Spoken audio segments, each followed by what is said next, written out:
दीस भूतिया तिजोरी का चोर रात का सन्नाटा था। गांव के बाहर पुरानी राय बहादुर हवेली की टूटी खिड़कियों से हवा की डरावनी आवाजें गूंज रही थीं। लोग कहते थे उस हवेली में एक जादुई तिजोरी है जिसमें अनगिनत खजाना छिपा है, पर जिसने भी उसे खोलने की कोशिश की वो कभी लौटकर नहीं आया। शहर का नामी चोर रघु इन कहानियों पर हंसता था। भूत वूत कुछ नहीं होते, उसने कहा।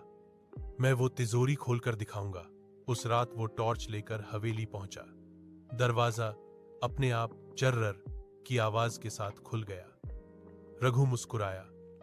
लगता है तिजोरी खुद ही मेरा इंतजार कर रही है। अंदर धूल और जालों से भरा हॉल था। दीवारों पर पुरानी पेंटिंग्स थीं और बीच में पत्थर का एक बड़ा दरवाजा जिस पर लिखा था, जो तिजोरी खोलेगा वो खुद उसका हिस्सा बन जाएगा। रघु ने हंसकर कहा, डराने के लिए लिखा होगा, चलो खोलते हैं। उसने दरवाजा धकेला। अंदर एक पुरानी काली तिजोरी रखी थी।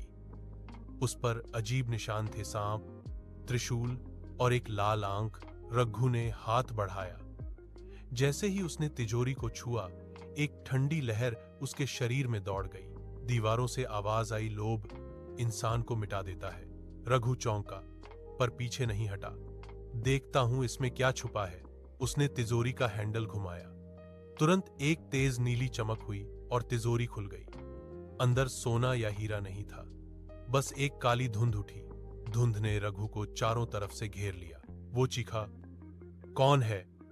छोड़ दो मुझे। लेकिन जवाब सिर्फ एक आवाज थी, अब तू ही इस तिजोरी का रखवाला बनेगा।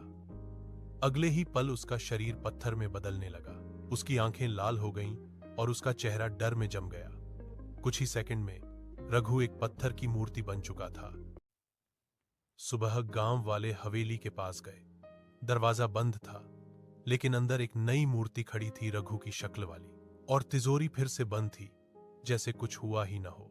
जब हवा चली तो मूर्ति की आंख से एक आंसू गिरा और कहीं से फुसफुसाहट आई।